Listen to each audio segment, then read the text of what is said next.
নমস্কার, আমি মৌমিতা। আমার কবিতা পাঠ চ্যানেলে আমার সকল শ্রোতা বন্ধু এবং দর্শক বন্ধুকে আন্তরিক শুভকামনা জানিয়ে আজকের গল্প পাঠ শুরু করছি।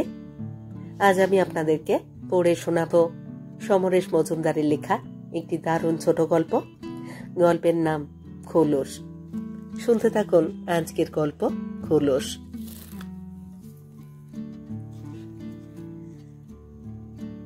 অবনীশ একজন কৃতি মানুষ। তার বয়স ৪৫, স্বাস্থ্য চমৎকার, মাথার চুল পড়েনি কিংবা পাকেনি, রোজ দাড়ি কামালো, মুখে বেশ নরম ভাব আছে। অবনীশ যে চাকরি করে তাতে কোনো ঝামেলাই নেই, মাইনেটাও ভালো। অবনীশের স্ত্রীর নাম অর্চনা। এই বৈশাখে সে ৪০-এ পা দেবে। ছিপছিপে মাজা শরীর। অর্চনাকে দেখলে কখনোই ৩৫-এর বেশি মনে হবে না। অর্চনা শিক্ষিকা। ওর স্কুল সকালে। অবনীশের সন্তান একটি, মেয়ে মধুশ্রী, ক্লাস 9-এ পড়ে। এর মধ্যেই বোঝা যাচ্ছে পড়াশুনোয় ও ভালোই করবে।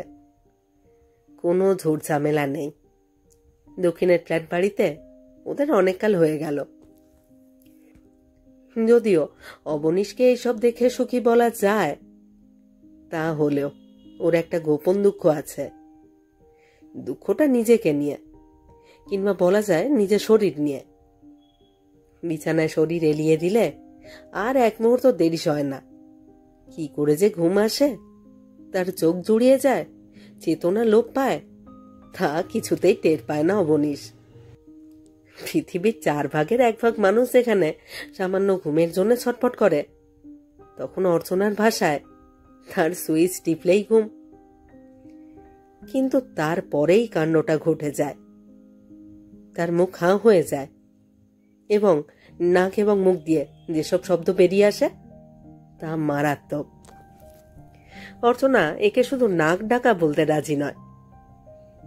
বিলেত আমেরিকা হলে এর সামান্য শব্দ করলে বিবাহ বিচ্ছেদ পাওয়া যেত।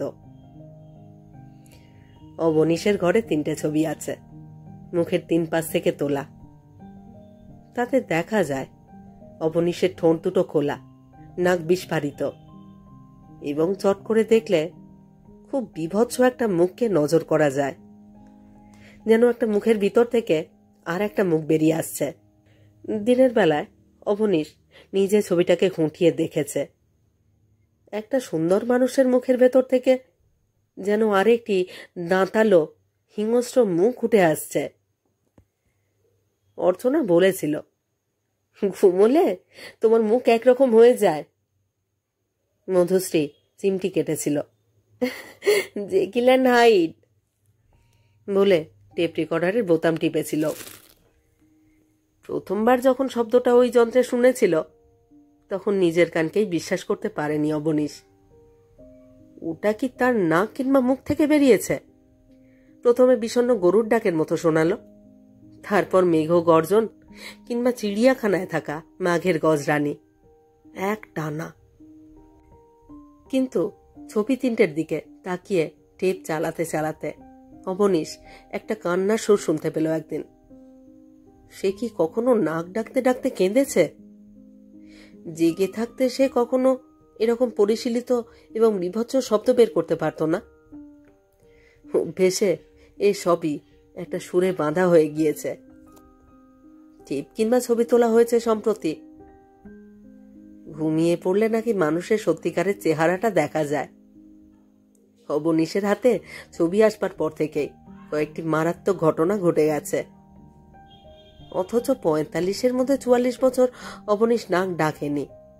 তার সাক্ষী অর্চনা। বিয়ের পর এতগুলো বছর সে ভদ্রলোকের মতো ঘুমিয়েছে।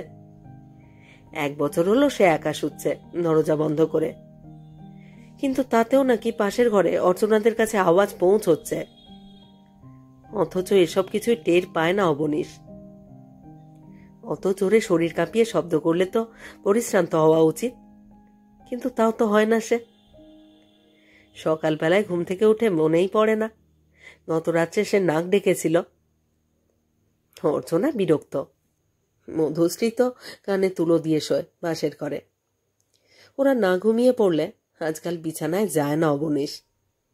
পাশাপাশি ঘর, কিন্তু উপায় নেই, সব তো বড় মারাত্মক। বাইরে যাওয়া বন্ধ হয়েছে মাস 8 থেকে, অথচ আগে বছরে অন্তত 2 বার বের হতো ওরা। বেড়াবার নেশা অর্চনার খুব। শান্তিনিকেতন টুরিস্ট লজে সেবারে লজ্জাজনক ঘটনা ঘটে গেল। ওরা 2টো ঘর নিয়েছিল, একটা মেয়ে নিয়ে অর্চনা, অন্যটায় অবনীশ। মাঝরাত্রে দরজায় শব্দ হতেই ঘুম ভেঙে গেল ওর। প্রথমে মনে হয়েছিল স্বপ্ন দেখছে, তারপর চেতনা স্পষ্ট হতে লাফিয়ে বিছানা ছেড়ে দরজা খুলেছিল। লজের ম্যানেজার বাগচি ওর খুবই পরিচিত, এর আগেও সে অনেকবার এখানে উঠেছে। দরজা খুলে দেখল বাগচি এবং আরো কয়েকজন ভদ্রলোক থমথমে মুখে দাঁড়িয়ে। বাইরে ঘুটঘুটে অন্ধকার, একটু তফাতে অর্চনা এবং মধুশ্রী। বাগচি বলল, দাদা, আপনার নাক ডাকার জন্যে এরা ঘুমোতে পারছেন না, আমার কাছে কমপ্লেন করেছেন। আমিও এসে শুনলাম। আসলে এদের যে অন্য ঘরে শিফট করব তারও উপায় নেই, সব ঘরই ভর্তি। তখনও ঘুমের ঘর যায়নি, কিন্তু লজ্জা আসতে বিলম্ব করেনি। মাস 4 অর্চনার মুখে অভিযোগ শুনে শুনে সে ধাতস্থ ছিল। কোনো রকমে বলেছিল, দুঃখিত। এক ভদ্রলোক বললেন, ধুর মশাই, আপনার দুঃখ প্রকাশে আমাদের কিছু এসে যায় না। বাইরে বেড়াতে এসে যদি ঘুমোতেই না পারি তাহলে কেন আসা? ঢের নাক ডাকা শুনেছি মশাই, এ যেন জেনারেটরের বাবা। হয় নাক ডাকা থামান, নয় ঘর ছেড়ে দিন, স্পষ্ট কথা। বাগচি উপায় বাতলাল, দাদা, কালকে এয়ার কন্ডিশন রুম খালি হবে, ইচ্ছে করলে ওখানে চলে যেতে পারেন, কেউ ডিস্টার্ব হবে না। অবনীশ অর্চনার দিকে অসহায় চোখে তাকিয়েছিল। অর্চনার চোখে আগুন, আর মধুশ্রী তীরের মতো ছিটকে চলে গিয়েছিল নিজের ঘরে। নিশ্চয়ই কান্না চাপতে পারেনি। সে রাত্রে খুব কষ্ট করে জেগেছিল অবনীশ। রাত জাগা তার ধাতে সয় না। শীততাপ নিয়ন্ত্রিত ঘরে যাওয়ার কোনো প্রশ্ন ওঠেনি। সকালে ট্রেন ধরে ফিরে এসেছিল ওরা কলকাতায়।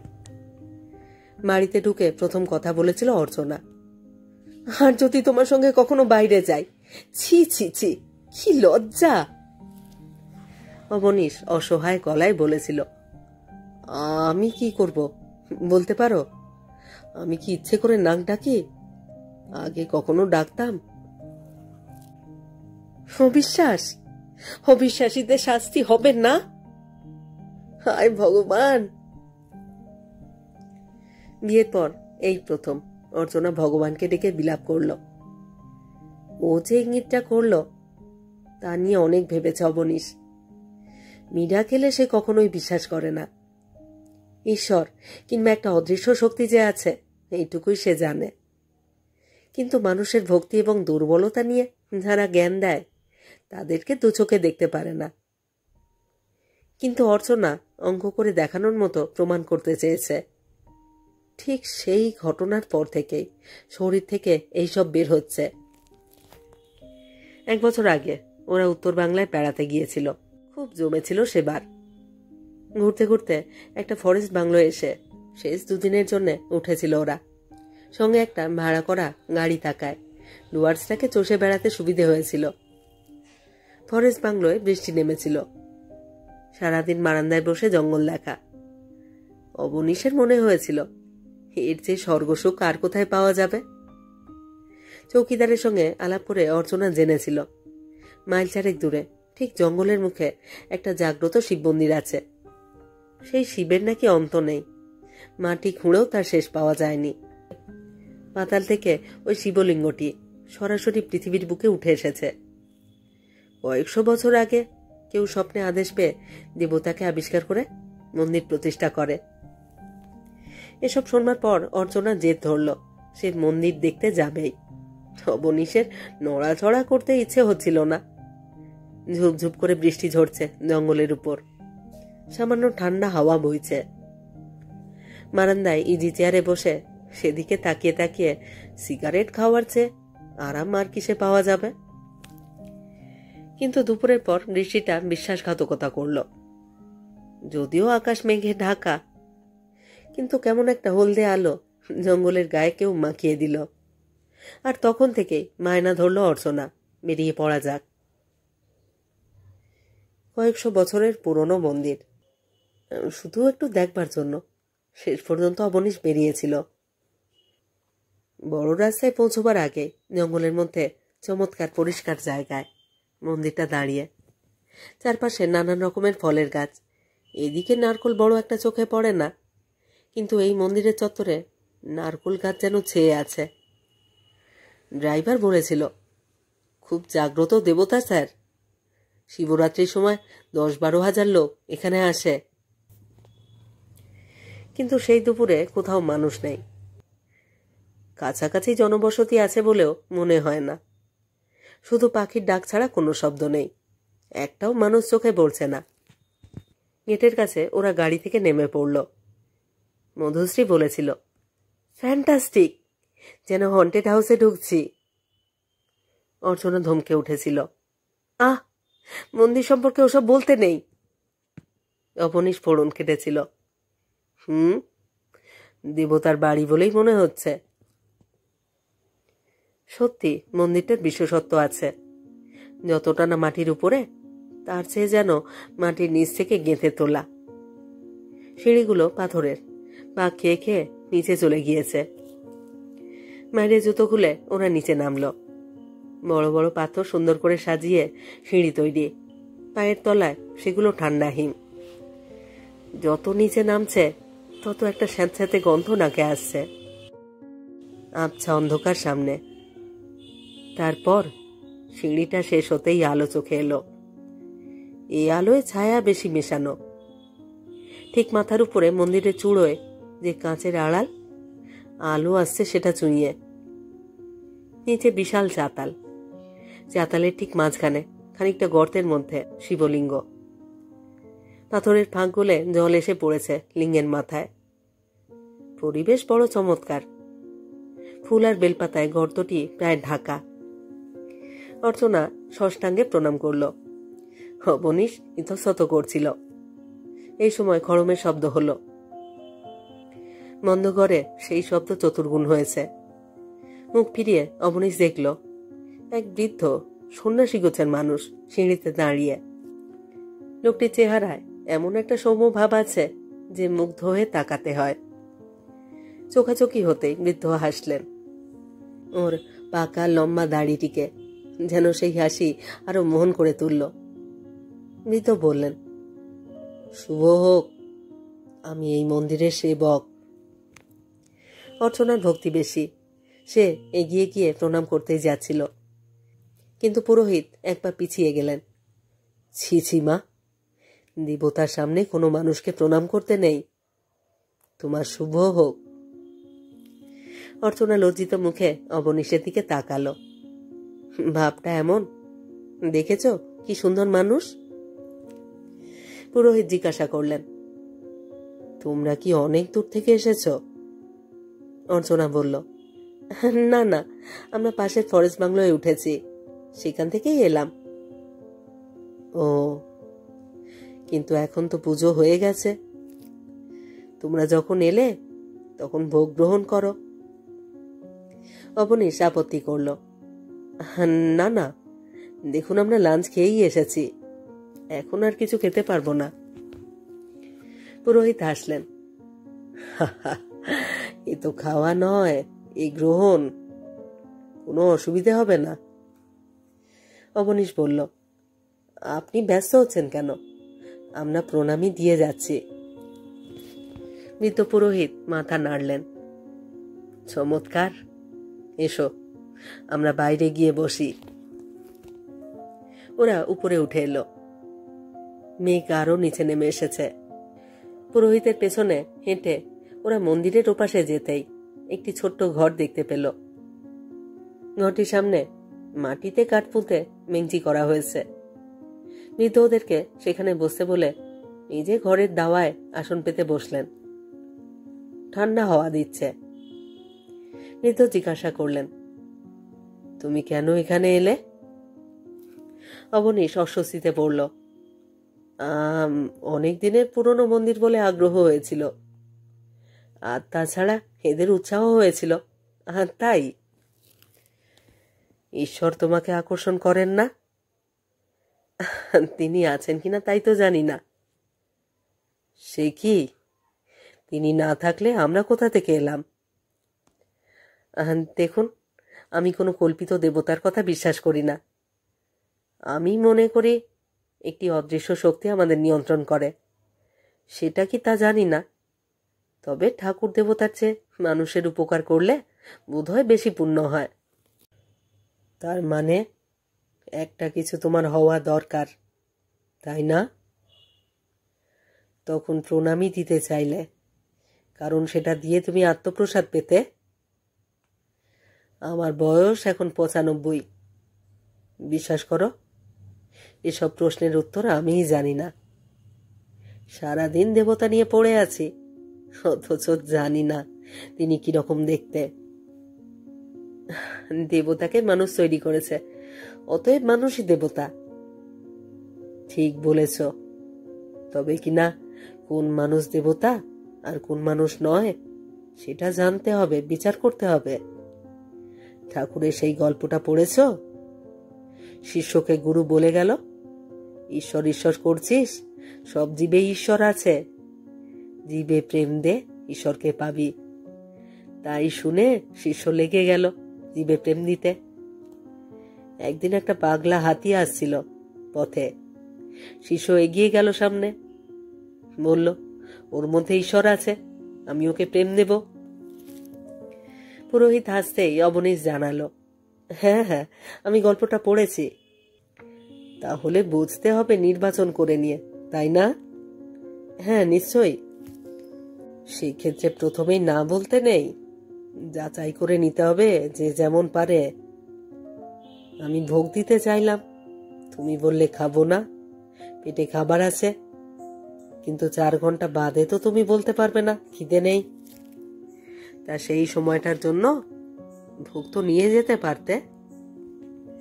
আবার ভোগ বলতে যা খেতে হবে সেটা তো এখনো চোখে দেখোনি, তোমার রুচিতে মিলবে কিনা তাও তুমি জানো না, তাহলে সেটা বাতিল করো কি করে? অবনীশ বলল, আমি কিছু ভেবে বলিনি, আর তাছাড়া ধর্মস্থানে এলে প্রণামী দেওয়া নিয়ম। আপনি ব্যাপারটাকে অনাবশ্যক জটিল করে তুলছেন। বৃদ্ধের মুখ ম্লান হলো। আমি দুঃখিত। আসলে কি জানো, বয়স হয়েছে, সবসময় আগ বাড়িয়ে কথা বলতে চাই। অবনীশ হাসল, সে তো হবেই, আপনাকে আমার ভালো লেগেছে। আপনি একটু আগে সত্যি কথা বলেছেন, আমরা আমাদের কর্মফলের জন্য দায়ী। মৃত মাথা নাড়লেন। তাই কি? সব কর্মফলের জন্য কি সেই মানুষ দায়ী হয়? হয় না। আমার কর্মের জন্য অন্য কেউ দায়ী হবে? হতেও পারে। যার জন্য তোমাকে অভিযুক্ত করা হচ্ছে তার জন্য তুমি দায়ী নাও হতে পারো। এই যে আবার জল নামছে। তা তোমরা এখানে কতদিন আছো? মৃত এবার অর্চনার দিকে তাকালেন। অর্চনা বলল, কাল সকালেই চলে যাব। মৃত বললেন, শুভ হোক, তোমরা আর দেরি করো না, খুব জল আসছে। ওরা উঠে দাঁড়াতেই বৃদ্ধ বললেন, খালি হাতে মন্দির থেকে ফিরে যাবে? এটা আমার একটুও ভালো লাগছে না, কিছু একটা দিতে ইচ্ছে করছে যে। না না, প্রণামী দিতে হবে না। আর ঠিক তখনই মাথার উপরে শব্দ হতেই অবনীশ মুখ উঁচু করল। তৎক্ষণাৎ সে চোখের সামনে কিছু নেমে আসছে দেখে মুখ সরিয়ে নিতে গিয়েও পারল না। বস্তুটি তার মুখে সামান্য আঘাত করে মাটিতে পড়ে জল ছিটল। 2 হাতে নাক চেপে ধরেছে অবনীশ। সন্ন্যাসী ব্যস্ত হয়ে ছুটে এলেন। অর্চনা উদ্বিগ্ন। দেখা গেল শেষ মুহূর্তে সরিয়ে নেওয়ায় আঘাত খুব সামান্যই, একটু ছড়ে যাওয়া ছাড়া কোনো দাগ নেই। 2 ভুরুর মাঝখানে একটু টনটন করছে। অবনীশ হেসে বলল, খুব জোর বেঁচে গেছি। বৃদ্ধ হাসলেন। কিন্তু আমি পেয়ে গেলাম। তোমাকে কিছু দিতে ইচ্ছে করেছিল, অথচ ঘরে কিছুই ছিল না। আমাকে তোমার ভালো লেগেছে বললে আর খালি হাতে ফিরে যাবে, তা কি করে হয়?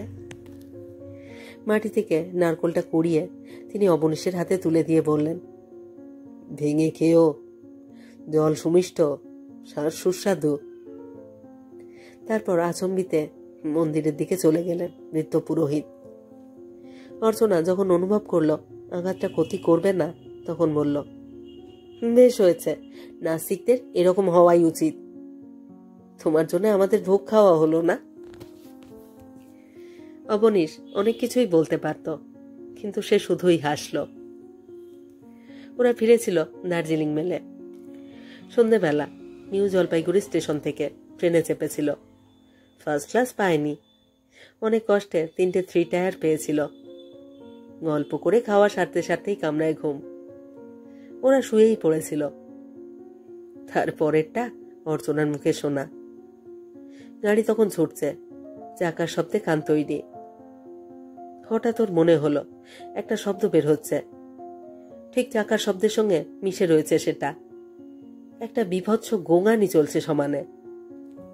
গাড়ির দুলুনি সত্ত্বেও অর্চনার ঘুম আসছিল না। এই সময় মালদা স্টেশনে গাড়ি থামতেই মনে হলো একটা আদ্যিকালের জন্তু যেন কামরায় ঢুকে পড়ে গোঙানি শুরু করেছে।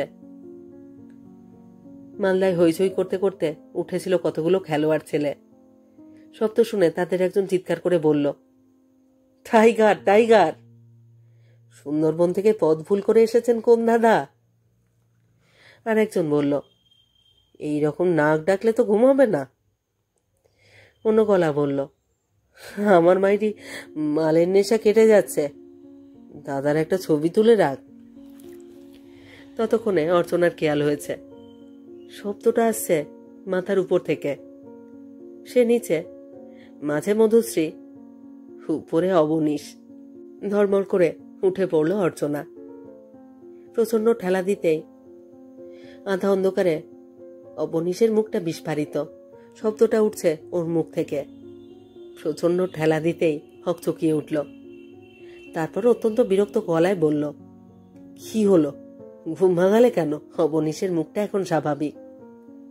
কিন্তু অর্চনা কথা বলতে পারছিল না। এই সময় পাশের বাঙ্কের লোকটি বলল, কাত হয়ে শোন, চিত হলে বেশি নাক ডাকে। সেই শুরু। বাড়িতে ফিরে অর্চনা ঘর পাল্টালো। ওরকম বিভৎস শব্দের সঙ্গে সে রাত কাটাতে পারবে না। শুধু শব্দ নয়, সেই মুহূর্তে মুখের দিকে তাকালে শিউরে উঠতে হয়।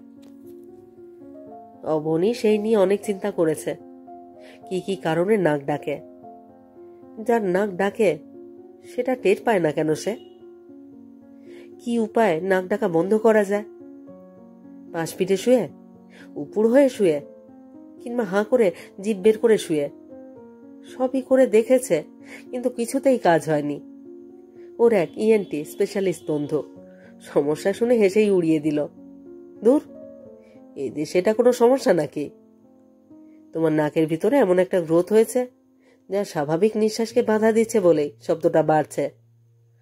সেটা অপারেশন করে বাদ দিলে আবার স্বাভাবিক নিঃশ্বাস পড়বে। অবনীশ ঠিক করেছিল অপারেশন করাবে, কিন্তু সঙ্গে সঙ্গে আর একজন বন্ধু জানালো, আরে তুমি খেপেছ? অপারেশন করলেই নাক ডাকা থামবে? তাহলে ইউরোপ আমেরিকায় এত ডিভোর্স হতো না। সেখানে তো চিকিৎসা শাস্ত্র অনেক উন্নত। কথাটা ঠিক মনে লেগেছিল অবনীশের। কিন্তু ওই ছবিটা, ওই যে নেকড়ের মতো বিভৎস মুখ ফুটে উঠেছে, সেটা কি তার? অপারেশন করে নাক ডাকা যদিও বন্ধ করা যায়, কিন্তু মুখটাকে কি করে সারানো যাবে? দিনের বেলায় অর্চনা অন্যরকম, খুব স্বাভাবিক কথাবার্তা, কিন্তু রাত্রে শোয়ার পরই যেন তটস্থ থাকে। একদিন দিনের বেলায় অর্চনা বলল, শিব মন্দিরের সেই পুরোহিতকে অপমান করেছিলে বলেই তোমার এই অবস্থা। একমাত্র তিনিই পারেন একটা বিহিত করতে। কথাটা অবনীশ পছন্দ করল না, কারণ সে কাউকে অপমান করেনি। কিন্তু পুরোহিতের একটা কথা তার মনে পড়ল, সব কর্মফলের জন্যে কি সেই মানুষ দায়ী হয়? এই যে নাক ডাকছে, মুখ বিভৎস হয়ে উঠছে, এর জন্য সে দায়ী না তো? তাহলে সন্ন্যাসীর সেই কথাটাই সত্যি। অফিস থেকে একটা দল ডেপুটেশনে যাচ্ছে বাইরে। খুব খুঁটিয়ে খুঁটিয়ে নির্বাচন করা হয়েছে। অবনীশ সেই দলে আছে। চেয়ারম্যান নাকি বলেছেন, যে উদ্দেশ্যে যাওয়া তা যদি সফল হয় তাহলে প্রমোশন অনিবার্য। অবনীশের সম্ভাবনা সবচেয়ে বেশি। কিন্তু যাওয়ার দিন গুটিয়ে গেল অবনীশ। ট্রেনে যেতে হবে। ফার্স্ট ক্লাসে যার সঙ্গে রাতে কাটাতে হবে সে কি রিপোর্ট দেবে? যে হোটেলে থাকবে সেইখানে যদি একা ঘর না পাওয়া যায় তাহলেই হয়ে গেল। চেয়ারম্যানের কাছে সহকর্মীরা লাগাবেই, যাতে তাকে ডিঙিয়ে ওরা প্রমোশন পায়। অবনীশ অসুস্থ বলে দরখাস্ত করল রেহাইয়ের জন্যে। দরকার নেই প্রমোশনের। সিসি রোল একবার খারাপ হলে চিরটা কাল নষ্ট হবে। কিন্তু অবনীশ বুঝতে পারছিল সে ক্রমশই গুটিয়ে যাচ্ছে। তার কোনো অসুখ ছিল না।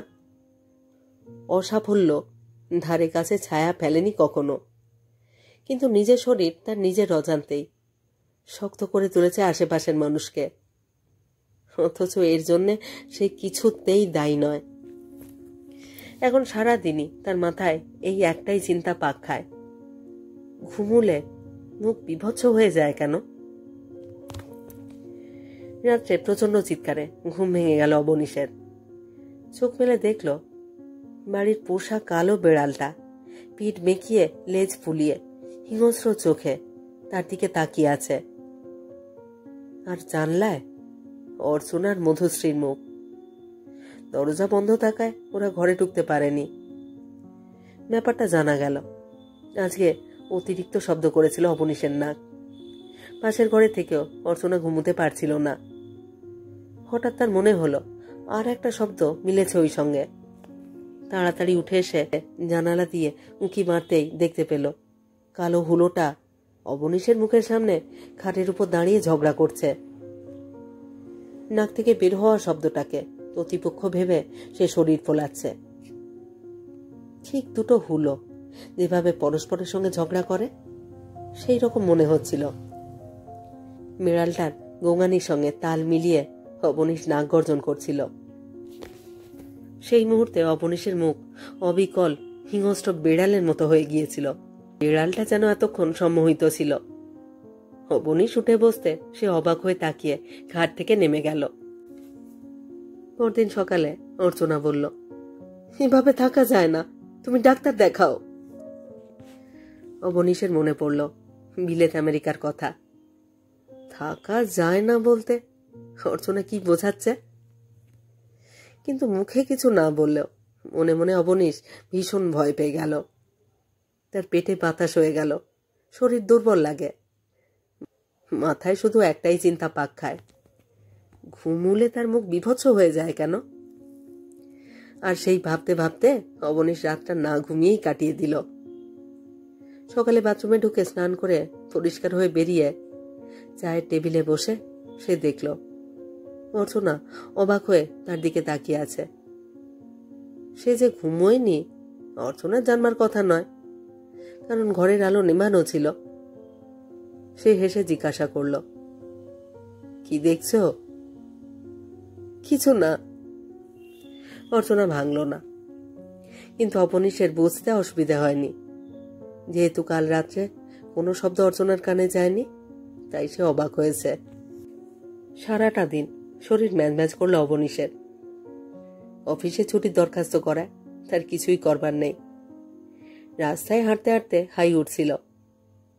রাত্রে বিছানায় গিয়ে সে সতর্ক থাকল। ঘুমিয়ে চোখ জুড়িয়ে এলো, সে ঘুমুচ্ছিল না। পায়চারি করে জানালায় দাঁড়িয়ে একসময় রাতটা কাটিয়ে বাথরুমে ঢুকল। 5 দিনের মাথায় অর্চনা বলল, আলাদা ঘর করে মুশকিল হয়েছে। কেন? এখন তোমার ঘরে ফিরে যেতে লজ্জা করছে। বাহ, হঠাৎ ফিরবে কেন? তুমি একদম ভালো হয়ে গিয়েছ। জানো, প্রথমবার যখন তোমার নাক ডাকবার শব্দ পেলাম না, আমি ঘুমোতে পারিনি। কেন? বারে অভ্যেস হয়ে গিয়েছিল যে। তাহলে আলাদা শোয়াই ভালো, আমারও একা শোয়ার অভ্যেস হয়ে গিয়েছে। তুমি পাশে এলেই নাক ডেকে উঠবে। অর্চনার মুখ ভারী হলো, কিন্তু অবনীশের কিছুই করবার নেই। 7 দিন হলো সে রাত্রে ঘুমোচ্ছে না। প্রথম প্রথম যত কষ্ট হতো, এখন আর তা হয় না। এখন চুপচাপ শুয়ে থাকলেও ঘুম আসে না চোখে। সারা রাত দিব্যি বই পড়ে কাটিয়ে দেওয়া যায়। সকালে স্নান করলেই শরীর ফিট। এখন আর নাক ডাকছে না, মুখ বিকৃত হচ্ছে না। দিন রাত খুব সহজেই জেগে থাকা যায়। ক্লান্তি বোধ করলে সামান্য শুয়ে পড়লে সেটা দূর হয়। এতকালের অভ্যস্ত জীবনের বাইরে বেরিয়ে এসে এখন আর কষ্ট হয় না, বরং তার ওজন বেড়েছে 1 কেজি। এরকম উদ্বেগহীন জীবন আর কখনো কাটায়নি সে। কিন্তু দ্বিতীয় সপ্তাহে আর একটা বিপত্তি ঘটল। অবনীশের ভুঁড়ি বেড়ে যাচ্ছে, মুখে মাংস হচ্ছে, হু হু করে ওজন বেড়ে যাচ্ছে। ফলে সে খাওয়া কমালো। সকালে 2টো রুটি আর রাত্রে 2টো, সারাদিনে 4 সিগারেট। প্রথম 2-3 দিন খুব কষ্ট হলো, সারা দিনই খিদে পায়।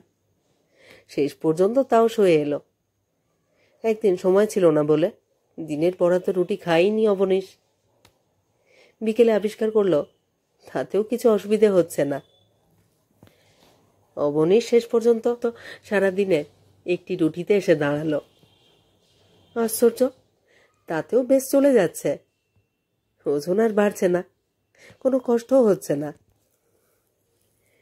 জীবনের অভ্যস্ত চেহারাটাকে পাল্টে দিয়ে অবনীশ একদিন চলে এলো উত্তর বাংলায়। শিলিগুড়ি থেকে গাড়ি ভাড়া করে হাজির হলো সেই শিব মন্দিরে।